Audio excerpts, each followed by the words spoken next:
দিলীপ ঘোষই পারে সারা পশ্চিম বাংলায় দাদাগিরি করতে, সেটা করব এখানেও। ওরা ঠিক করুক কি করবে। আজাদকে ওপেন হুঁশিয়ারি দিলীপের, বললেন বিহারের যেখান থেকে এসেছে ওখানেই ফিরে যাক, আর 4 তারিখের পর প্যাক করে দেব ভালো করে। কলিযুগের মহিষাসুর দিলীপ ঘোষ, ওকে মিদনাপুর থেকে তাড়িয়ে দেওয়া হয়েছে। বিজেপির গোষ্ঠীদ্বন্দ্বের কারণে ও ওখানে সংঘর্ষ করে পালিয়ে আসতে বাধ্য হয়েছে। কীর্তির এই বক্তব্যে দাদাগিরি দেখালেন দিলীপ। কীর্তি আজাদ বললেন, ছাগলে কিনা খায়, পাগলে কিনা বলে।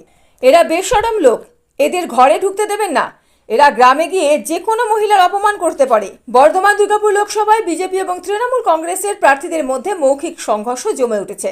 108 শিব মন্দির ও কঙ্কালেশ্বরী কালী মন্দির, পূর্ব বর্ধমান জেলার শহর বর্ধমানের ঐতিহ্যবাহী এই দুই মন্দিরে পুজো দিতে এসে সাংবাদিকদের মুখোমুখি হয়ে প্রতিপক্ষের বিরুদ্ধে এমনই এক গুচ্ছ তপ্ত বক্তব্য ছুড়ে দিলেন দুই হেভিওয়েট প্রার্থী, তৃণমূল কংগ্রেসের কীর্তি আজাদ এবং বিজেপির দিলীপ ঘোষ। ये दिलीप घोष आपके आए हैं, ये कलयुग के महिषासुर हैं, अवतार लिए हैं जो सतयुग में दुर्गा माँ जिनका संहार की थी। ये आए हैं, पहले दुर्गा माँ के बारे में अपशब्द बोला, अब यह दीदी के बारे में अपशब्द बोला। तो यह केवल दुर्गा माँ या दीदी के बारे में अपशब्द नहीं बोला है, इन्होंने समस्त महिला समाज, नारी समाज जो माँ है, अगर माँ न हो तो हम में से कोई भी इस पृथ्वी पर ना आए, और वह आदमी उस माँ के बारे में इस प्रकार से बोलता है, वह उचित नहीं है। इसलिए उसको हम टिप्पणी हमको नहीं करना है। वो उसको भगा दिया है मिदनापुर से, वहाँ से भाग के आया है बीजेपी के आपसी लड़ाई के कारण से, वहाँ से यहाँ लड़ करके भाग करके आया है। और जितनी भी हमारी महिला शक्ति है, कलयुग है, तो वैसे तो संहार त्रिशूल से नहीं कर पाएंगी, लेकिन जो ईवीएम मशीन है उसके ऊपर, जोड़ा फूल के ऊपर सब बटन दबा करके उसका वध करेंगी और ममता दीदी को जिताएंगे यहाँ से।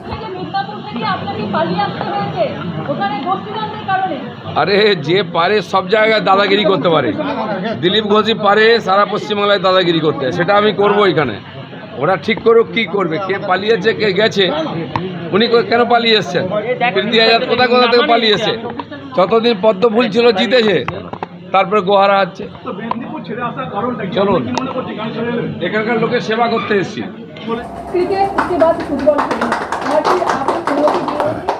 राजनीति में ऑलरेडी आपका हार हो चुकी है और गेम अभी शुरू हुआ है, वार्म अप चल रही है और रिजल्ट अभी तैयार हो चुकी है। देखिए, दिलीप घोष के पास कोई काडर नहीं है, उनके पास वर्कर नहीं है। अभी एक वर्धमान पूर्व में वॉल राइटिंग में पैसा दे करके जबरदस्ती किसी के उस पर लिख रहे थे, वहां पर लोगों ने विरोध किया तो वो भाग गए बीजेपी वाले। उनके पास जमीन पर कहीं कोई कार्यकर्ता नहीं है, वो तमाशा करते हैं, बाजार में जाएंगे 100 झंडा लगा देंगे, 10 गाड़ी आगे पीछे करेंगे, सब लोग किराए का होता है।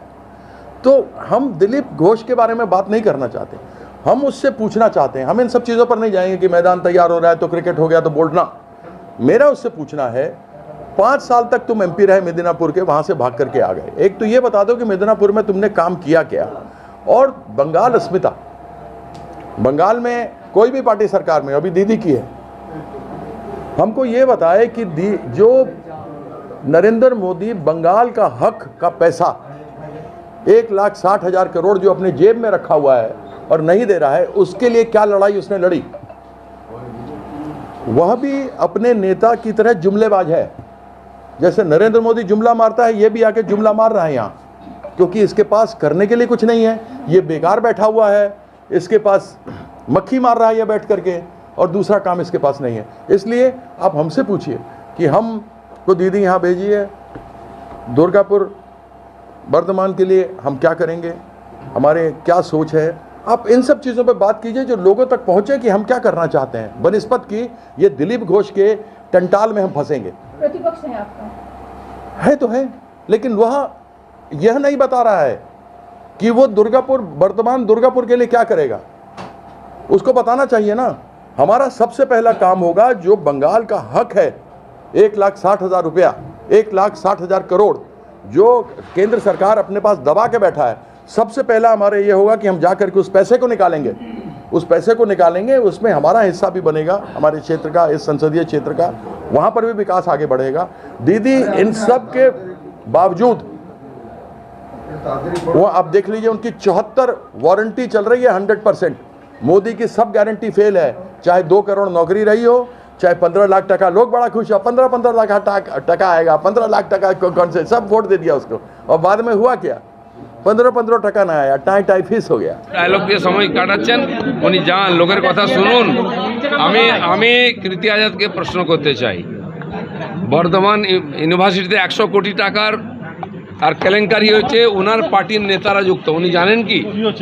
এখানে গরিব লোকের রেশন চুরি হয়েছে, খাদ্যমন্ত্রী জেলে আছে, উনি জানেন কি? এখানে শিক্ষা বিভাগে 600 কোটি টাকার চাকরি চুরি হয়েছে, পার্থবাবু জেলে আছে, উনি জানেন কি? সন্দেশখালিতে সাধারণ গরিব মহিলাদেরকে রাত্রেবেলা পার্টি অফিসে নিয়ে ভোগ করা হতো, তার পার্টির লোকেরা করতো, এটা উনি জানেন কি? সন্দেশখালি কোথায় জানেন? আগে এর উত্তর দিন, তারপরে বড় বড় কথা বলবেন। ये बेशर्म लोग हैं बीजेपी वाले, ऐसे लोगों को घर में मत घुसने दीजिएगा। जो माँ दुर्गा का और दीदी का और नारी का सम्मान अपमान करेगा, ऐसा लोग आकर के गांव-गांव में जाकर दिलीप घोष जैसा लोग सब जाकर हमारी किसी भी नारी बहन या बेटी को अपमान कर सकता है। বাংলার মা বোনের সঙ্গে ওর কি যায় আসে? বাংলার মা বোনের ওর ভাষা বোঝে? বাংলার মা বোনেদের ভাষা ও বোঝে? তো ওসব আগে নিজের লোকেদের সামলাক। ওনার কথা ওনার পার্টির লোকেরাই বুঝতে পারছে না, মা বোনেরা কি করে বুঝবে? ওকে বাংলার মা বোনেদের কথা ভাবতে হবে না। যাক বিহারে, এখান থেকে এসছি, আর 4 তারিখের পরে প্যাক করে দেবো ভালো করে। আমি তো বর্ধমানের লোকের কাছে এসছি, তাদের সঙ্গে থাকবো বলে, লড়াই করবো বলে, মোদিজির কাজ করবো বলে। ওনার টেনশন নেওয়ার কি কারণ আছে? কেন এসছেন এখানে ফালতু ফালতু? और दिलीप घोष क्या बोलता है, हम उस पर ध्यान नहीं देते हैं। वो पागल आदमी है, पागल आदमी पर ध्यान नहीं देना चाहिए। पागल की ना बोले और छागल की ना खाए। কে পাগল সেটা 4 তারিখে পরে দেখবেন। এমন হারাবো না, জীবনে ভোটে দাঁড়াবে না।